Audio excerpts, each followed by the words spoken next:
Nous avons été témoins du désastre heavyweight de l'UFC 321. Les gars, on parle évidemment du main event qui n'arrange personne. On parle du combat entre Volkov et Jailton Almeida qui est un cauchemar pour les futurs pay-per-view de l'UFC. Bref, on va voir tout ça ensemble dans une catégorie qui n'avance absolument pas parce que rendez-vous compte quand même, avant ça, Thomas Spinal était donc champion russe depuis novembre 2023. Je sais pas si à cette époque-là, il y avait l'iPhone 4, Conor McGregor venait de battre José Aldo. Donc une éternité. C'est parti, générique. Soit. Winamax te rembourse ton premier pari en cash si celui-ci est perdant dans la limite de 100€ et en plus avec le code LASSUR10, 10€ supplémentaires en cash. Attention, les jeux d'argent sont interdits aux mineurs. Jouer n'est pas une alternative au travail et ne permet pas de s'enrichir, donc jouez de manière responsable. Donc la catégorie Heavyweight Rust, catastrophique. Et Thomas Spinal qui a été donc promu champion incontesté, donc sans le gagner lors d'un combat puisque Jon Jones a pris sa retraite. L'UFC espérait enfin avancer et c'est pour ça que Dana White a autant de seum. C'est que là il était le temps un petit peu de rattraper tout le retard. Et en fait on va être en 2026 où on n'a toujours pas de champion clair, on va dire, qui est vraiment assis sur la catégorie. Et je rappelle quand même catégorie reine, et puis Jon Jones et Alex Pereira qui de leur côté font leur petit matchmaking en mode bon allez on va s'affronter à la Maison Blanche. Catastrophique.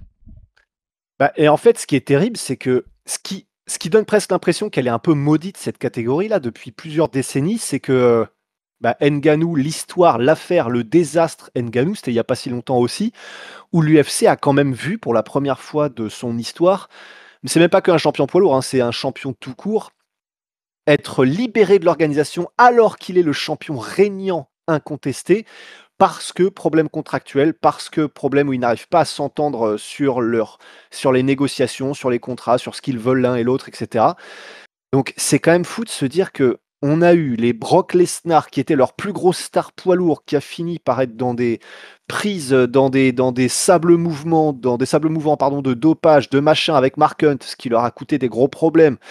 Qu'ensuite, il y a eu Ngannou, mais Ngannou qui était censé être la nouvelle star, et puis il affronte Stipe Miocic, et puis finalement, du coup, il perd le premier combat, et puis ensuite il y a le combat contre Derrick Lewis, alors que vraiment Ngannou, il misait dessus comme étant potentiellement la nouvelle star. Donc il y a eu tout le chapitre Ngannou qui finalement revient, explose tous les mecs. Et puis finalement, donc, alors qu'ils espéraient, puisqu'il y avait déjà des problèmes de contrat, que Cyril gagne le combat, même s'il est sur un genou, il arrive quand même à gagner le combat. Et ensuite, finalement, les négociations quand même font que c'est plus possible. Dana White ne parle plus à Francis Ngannou et ensuite ils sont obligés de le libérer. Enfin, ils le libèrent parce qu'ils n'en peuvent plus. Donc tout cet arc Francis Ngannou qui était une horreur pour tout le monde. Ils ne l'ont pas libéré, c'est juste c'est Francis qui est parti, oui. Ouais, c'est Francis qui est parti, mais ils n'ont absolument pas cherché à le garder. Enfin, vraiment, c'était en mode, ok, on n'en peut plus. Allez, va de ton côté tranquillement. Et alors que c'était vraiment le champion contesté. Et c'est pour ça qu'encore aujourd'hui, lorsque dans la préparation et dans les promotions de combat de Aspinall contre Gane, Ngannou n'existe pas. Donc il y a eu tout ce chapitre Ngannou, il y a eu ensuite tout ce chapitre avec Jon Jones, parce qu'on rappelle, Dana White, il fut un temps, crachait sur Jon Jones en disant « Moi, si j'étais Jon Jones, c'est clair que je redescendrais en light heavyweight parce que quand il y a Francis Ngannou, là, il n'y a plus personne, machin. » Donc, on a eu une espèce d'arc où Jon Jones disait qu'il voulait monter en poids lourd, c'était une des plus grosses stars de l'UFC, il met 3 piges, mais en fait, bizarrement quand même, il se pointe dans le combat contre Cyril, il est à moitié avec bedonnant un peu bizarre et machin. Avant ça, impossible de faire le combat contre Ngannou, donc il y a eu ensuite tout cet arc Jon Jones un peu merdeux. Ensuite, il y a l'arc essayer de faire Thomas Aspinall contre Ngannou, contre Jon Jones, alors que donc Aspinall, lui de son côté, il faisait tout ce qu'il fallait, il battait les contenders, il défend sa ceinture intérimaire, Jon Jones refuse de l'affronter, de prononcer son nom et machin. Ça prend un an pendant lesquels ça n'avance pas. Et finalement, le moment où ça avance, on a un combat entre Thomas Aspinall et Cyril Gane et à époque, ça se termine en no contest pour doigt dans les yeux de la part de Cyril sur Thomas Aspinall. Ça crée la controverse. Ouais, il garde sa ceinture incontestée, mais pour une première défense de titre, c'est misérable. Et on en est là, où Dana White maintenant se range, puisqu'il y a eu des problèmes avec le père de Thomas Spinal, qui a dit des trucs à la presse, comme quoi il comptait se barrer à la fin du contrat en boxe anglaise. Et donc Dana White et l'UFC maintenant mettent des bastos à Thomas Spinal, parce que, alors que c'est leur champion incontesté, et que c'est le futur parce qu'il est encore jeune, et qu'il faudrait miser sur lui, c'est le bordel, comme c'est le bordel depuis je ne sais combien d'années dans la catégorie 1 de l'UFC. Que dire? Que dire? Et l'autre problème, évidemment, pour avoir un petit peu la cerise sur le gâteau, c'est le combat, évidemment, Alexander Volkov contre Jailton Almeida, où, dans une situation habituelle, l'UFC, t'as quand même un gars qui arrive à monter et où tu te dis, bon, bah, c'est le prochain monstre, allez, on tourne la page Cyril Gane Thomas Spinal parce que ça va marcher, mauvaise vibe là-dessus. Manque de peau, combat absolument horrible, et Volkov qui gagne, mais qui gagne, on va dire, uniquement pour certains juges, et si Jailton Almeida s'était imposé, faut regarder ce qu'il a fait, pas grand chose, tout simplement, donc catastrophique pour le futur de la catégorie. Puis, en plus, je sais pas si t'as vu les déclarations de Volkov pour l'après-combat, qui est en mode, non, mais franchement, je suis très confiant, quand on regarde ce que j'ai fait là, ça s'annonce pas mal pour la suite, en mode, frérot, on n'a pas regardé de ça, et qui dit aussi, franchement, ma takedown défense à l'entraînement était vraiment bonne et tout. Incroyable ce qu'on a eu de la part d'Alexander Volkov, qui nous fait dire que très compliqué pour l'UFC, parce qu'en plus, là, ils ne peuvent pas mettre la pression ni à Gane ni à Spinal, parce que le prochain serait donc Volkov, assez difficile. Et au regard de ce qui se passe, je préfère le poser là, hein, Rusty, comme ça on sera pas surpris. Manquerait plus que Cyril ou Tom se blesse. Ouais.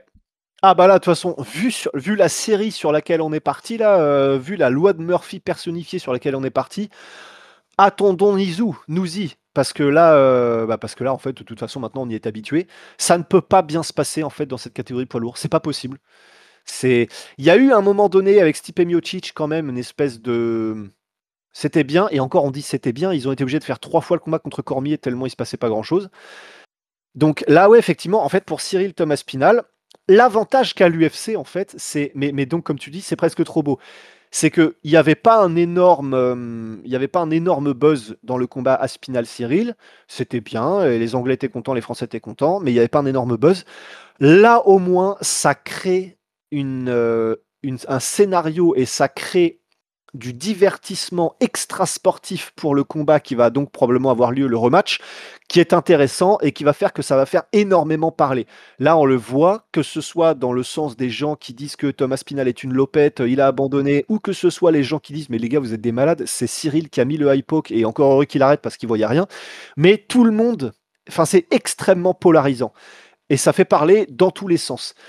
Donc ça c'est bien parce que on en est là. Vas-y. Et c'est extrêmement bien pour un combat qui manquait cruellement de drama en dehors du sportif, évidemment. Et là, ce qui est bien, c'est que ça assis encore un peu plus la légitimité sportive de ce combat. Où on se dit putain, en fait, vraiment les deux sont très bons. Mais c'est vrai que l'avant, on l'avait dit, conférence de presse catastrophique. Terrible aussi bien les médias day. Là au moins tu vas avoir des vrais angles sur lesquels on va pouvoir y aller, et en plus un Thomas Spinal qui a l'air d'avoir sacrément le seum contre Cyril Gane, et c'est tout ce qu'on veut dans un avant-combat finalement.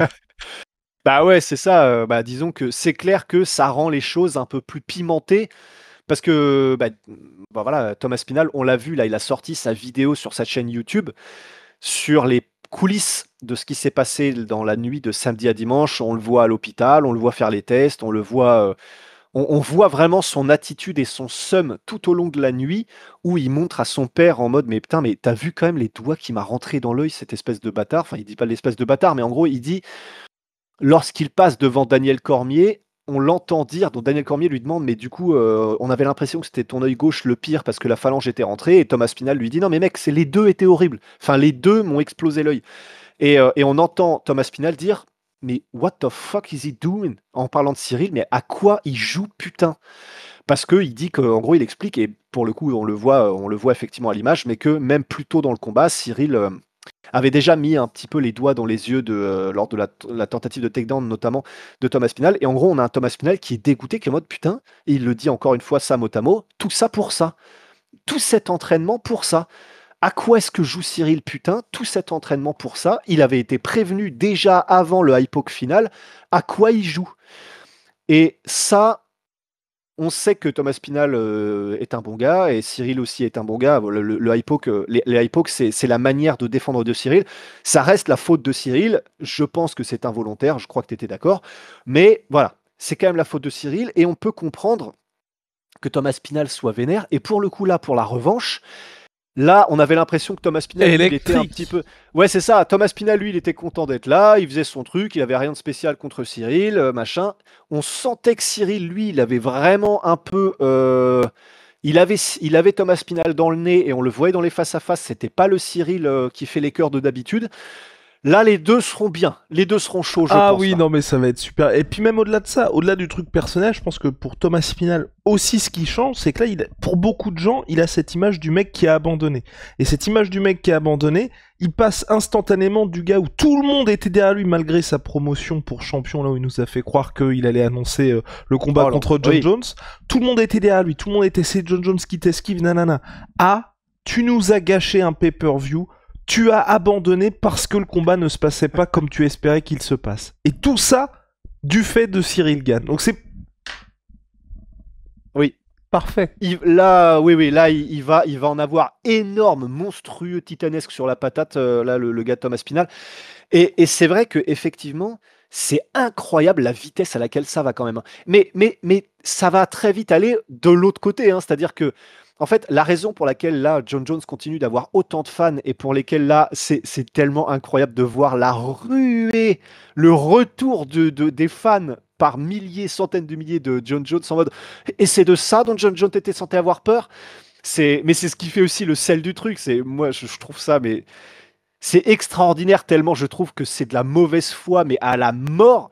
Mais ils sont là, ils sont revenus les fans de John Jones parce que John Jones, n'ayant toujours pas perdu, il peut se passer les trucs bizarres qui se passent là, comme la vidéo avec Hasbulla où visiblement il a la trique. Il peut se passer les trucs très bizarres en dehors de la cage où il est violent avec sa famille et machin. En fait, à partir du moment où John Jones gagne et à partir du moment où il n'aura pas perdu, il va continuer d'avoir ses fans parce qu'en gros, c'est humain. Les gens ne regardent que les vainqueurs et restent derrière les vainqueurs quoi qu'il arrive.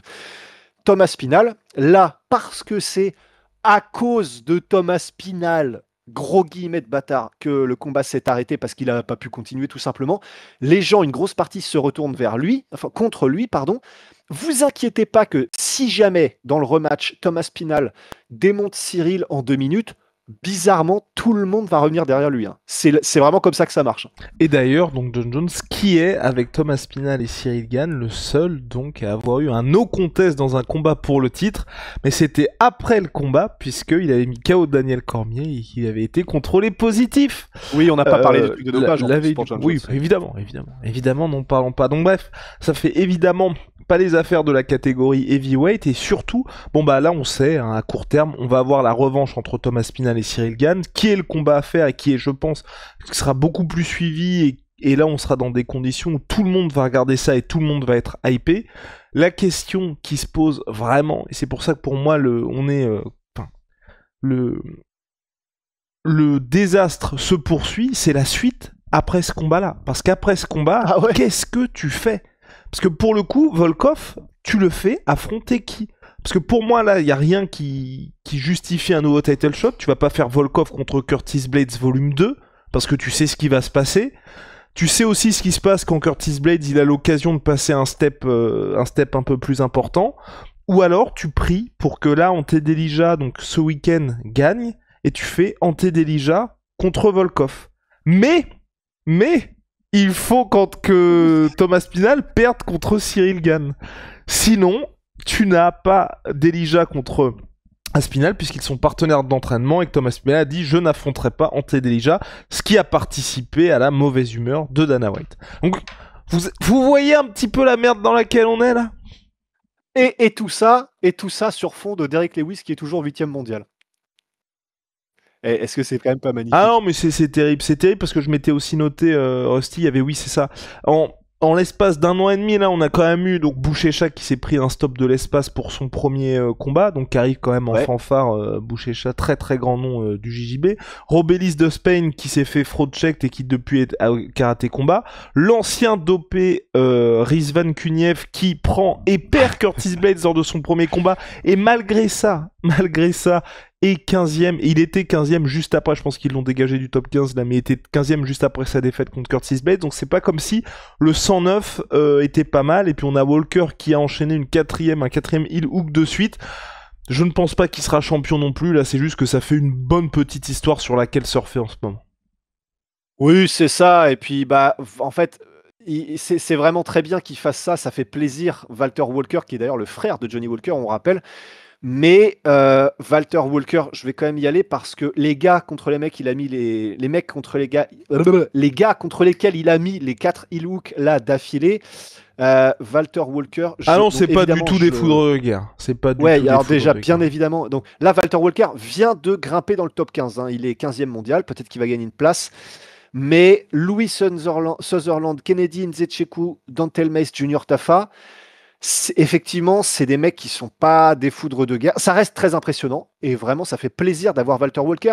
D'autant plus que il a une personnalité qui est super originale, marrante, et il apporte quelque chose, surtout avec ses clés de talon. Mais, et en plus, il est jeune, je crois qu'il a que 27 ans. Mais pour l'instant, effectivement, on a du mal à le voir lorsque là, il va taper des mecs du top 15. Tu vois, on n'a pas cité Waldo Cortés Acosta parce que tout le monde s'en bat la race. Mais lui, c'est pareil. Qui affronte Ante Delija ce week-end. Voilà, qui affronte Ante Delija ce week-end, mais qui était sur peut-être une dizaine de victoires d'affilée ou je sais pas quoi.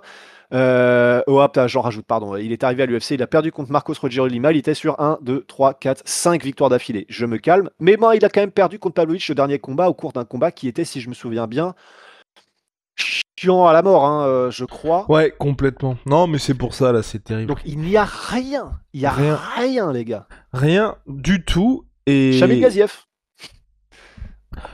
On va voir ce qui va se passer pour la suite donc de cette catégorie heavyweight, mais absolument terrible. Et c'est vrai que je pense là aussi où ça ne fait pas du tout les affaires de l'UFC, c'est que je pense qu'ils comptaient vraiment sur le Thomas Spinal Cyril pour voir un peu ce qu'ils allaient faire pour l'événement à la Maison Blanche, et qu'à mon avis, si Thomas Spinal s'imposait, tu en mettais une couche du côté de John Jones, enfin en tout cas tu commençais à préparer un truc, ou même d'Alex Pereira. Là tu perds encore plus de temps, et qui dit perte de temps, t'as aussi quand même beaucoup de risques de blessures aussi à ce niveau-là.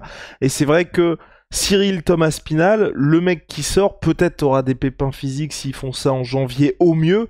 Et vu que ça va être au mois de juin prochain, l'UFC Maison Blanche, bon, le temps commence à presser un petit peu. Donc ouais.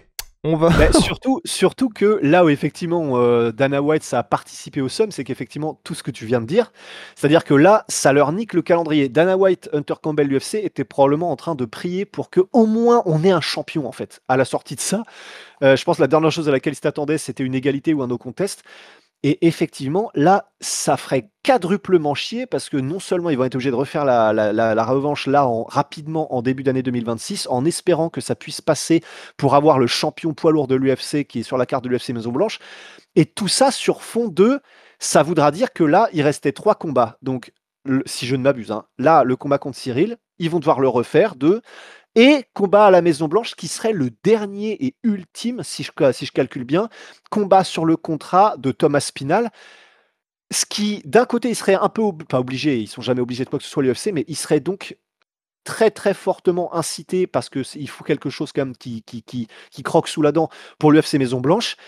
Mais si jamais Aspinal s'impose contre Cyril Gane, ça voudrait dire que c'est Thomas Spinal qui a très clairement par son père fait savoir qu'il se barrait après son contrat. Donc ça voudrait dire qu'il serait, d'un côté il faut le champion poids lourd, mais de l'autre si on lui donne cet ultime combat là et qu'il a gagné entre temps contre Cyril, et ben après ça il peut se barrer. Enfin c'est l'horreur. Effectivement, il a abusé d'Anna, mais on comprend qu'il a eu le somme. Mais même là, alors qu'il commence à, comme tu le disais, à placer les billes pour le deal Paramount et à entamer une nouvelle gros chapitre de leur histoire, tu vois, t'arrives dans un truc comme ça et Là, il y a le trailer de Paramount qui est sorti, donc de l'UFC qui arrive chez Paramount qui est sorti. Donc évidemment que tous les boss devaient être devant leur écran. T'as une soirée comme ça où t'as que ton main event qui allait être là pour sauver les meubles, qui est le seul gros combat. Là, je pense que le big boss de Paramount il fait attends, c'est possible que ça se termine comme ça? C'est possible? Dana White qui est obligé. Attends, c'est lui le champion là? Ah oui. Tu vois? C'est rare, hein. Ouais. Non, c'est pour ça, je pense qu'il y a beaucoup de trucs qui font qu'ils aient eu le somme, et même je pense également côté Emirati, où de base ça n'avait aucun sens que le combat soit booké ici, on te dit non mais vous inquiétez pas, ça va délivrer. Mackenzie Dern. C'est horrible. Non, on comprend évidemment Dana White sur ce point. Bon, voilà. J'espère en tout cas, moi, une date très vite. J'espère aussi que l'UFC ne jouera pas, parce qu'à mon avis, c'est ça aussi qui est chiant et qui devait énerver Dana White, c'est que c'est quand même le titre poids lourd. Et que t'as beau dire, on va le rebooker le plus rapidement possible, c'est un main event, normalement. Et donc, et c'est là où moi j'ai un peu peur, c'est de se dire, parce que là, le calendrier, il commence déjà à réfléchir, le retour en Australian Co. Tu dois mettre ça en main event, et c'est vrai que si tu te dis, putain, on a pour le mois de janvier, même s'ils veulent faire plaisir à Paramount, et puis que Los Angeles est un gros marché, sur la même carte, t'as Topuria plus le titre heavyweight, ça fait peut-être beaucoup dans l'époque dans laquelle on vit, on vous en parle assez souvent avec Rust, où l'UFC, ils essayent de manager un peu plus leurs très très gros combats pour étaler ça sur le temps. Et je pense que c'est ce qui énerve aussi l'UFC, c'est de se dire, oh, on pourrait milquer littéralement 2 pay-per-view, on est payé l'équivalent de 150 millions, là on est obligé de les mettre tous les deux sur une même carte, ça fait pas du tout nos affaires. Bref, on vous tiendra au courant de la suite de cette catégorie heavyweight. Mais en attendant, les gars, pour vous remettre un petit peu le sourire, ça se passe chez NutriPure. NutriPure Rusty.